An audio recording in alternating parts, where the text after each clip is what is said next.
unlike perfect competition, the long run and the short run in a monopoly is relatively the same concept. Now, decisions may change a little bit depending on cost minimization and changing of the market, but unlike with perfect competition, they could be the same. And because there's no firms coming in or going out, there's not going to be any push or pull from firms entering or leaving the market. So when it comes to a monopoly, just like with perfect competition, the firms want to maximize their profits. Number one goal. Now, they are the only seller, and that's big. So they can set the price at whatever they want. Now, because of this, unlike with perfect competition, the price now does not equal marginal revenue. So let's look, there's a little bit of trick of finding marginal revenue. So the marginal revenue, it has the same intercept as the demand, but double the slope. So for our example here, if the demand is price equals minus 1/2 Q plus 6, the marginal revenue is going to have the same intercept, but the slope is going to be double. And so minus 1/2 times 2, minus 1. So marginal revenue minus Q plus 6. So let's look at that.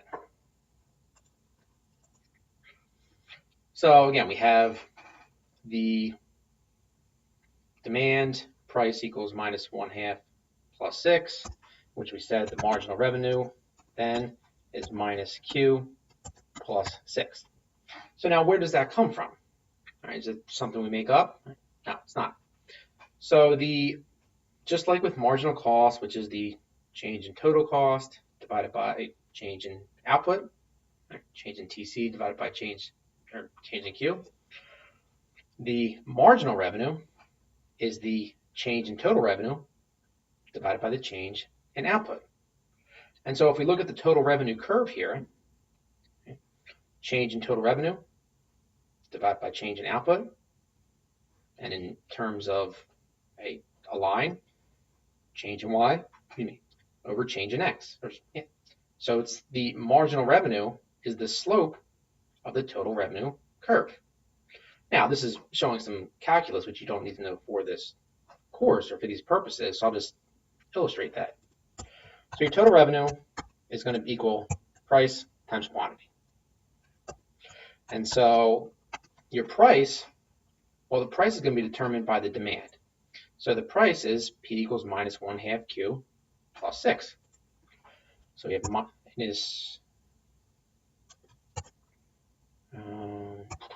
1/2 Q plus 6. All right, so that's price times quantity. And if we distribute the quantity, so we have minus 1/2 Q times Q minus 1/2 Q squared plus 6Q. So from a calculus standpoint, if you've taken it, if not, don't worry about it. The slope of the total revenue, all right, to find the slope of the line, you take the first derivative. And so when you take the first derivative, total revenue, marginal revenue, and so minus 1/2 Q squared, bring the 2 to the front, subtract 2 by 1, and so you get minus Q plus 6, same way. So this is just kind of show you that when you have a linear demand equation, you just apply the same intercept, double the slope, and it comes out the same way if you would have done it the way that I just showed here. So if we go through and graph this, we have our demand, which when you graph it, it goes from 6, to find where it crosses the quantity axis as price equal to 0. Actually make this a little bit more to scale. So we have 6, and we have 12. So there's our demand equation. Now marginal revenue is going to have the same intercept, but it's going to be double the slope.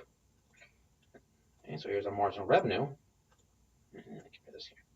and it goes from 6 down to 6. Okay.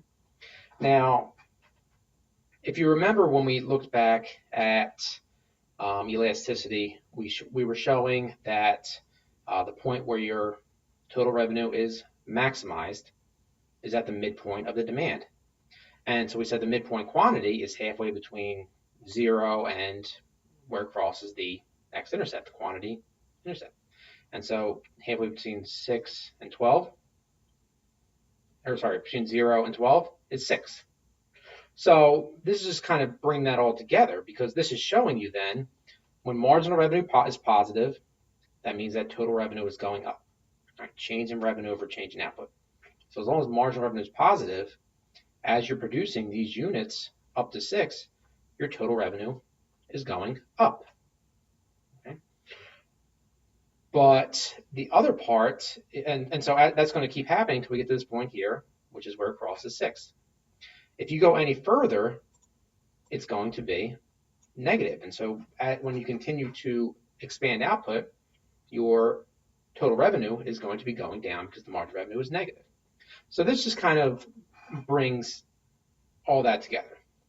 Now, one of the questions may be, well, why is it falling? Why is marginal revenue decreasing?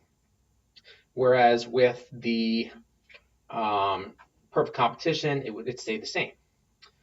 The reason why is because when there is a price maker, which we have here, price is going to be determined by the demand. So basically, and we'll talk about this in a minute, when the firms determine how much they want to produce, they're going to set a price in order to do that. So at different prices, okay, if you want to increase your output, you have to set a lower price. Okay. And what happens then is, as you do that, okay, so if, let's say, for example, you were producing 1 unit. Okay, so quantity is 1, and price is, when quantity is 1, price is $5.50. Okay, and let's just center this here. Right. So when quantity is 1, price is $1.50, and so total revenue, price times quantity, going to be $5.50. If we do 2 then, right, if we plug the quantity of 2 into this demand equation, we'll find that the price is 5. Right? And so in this case, the marginal revenue, this here, the marginal revenue, as you do that, goes up by $4.50. Now what about 3? Now if you do 3, the price is going to be $4.50, 13.5. Okay, so now the marginal revenue for the third unit is 3.5. So why did that go down? Well, when you went from 1 unit to 2, the price decreased by 50 cents. So yes, you're going to be making $5 on the second one. Right? So in that case, your revenue is going up by $5 because you're selling that second one. However, the first unit, which you were selling at $5.50, you're now selling for $5. So your revenue is going up by $5 for the second unit, but it's going down by 50 cents for the first one, which is what you were making before. So now let's look at the third unit. When you look at the third unit, the price goes to 4.5. So when you produce the third unit, your revenue is going to go up by 450 because you're selling that unit. But the revenue on the second and the first, which you were making $5 for, you're now making $4.50. So you're losing 50 cents on the first, 50 cents on the second.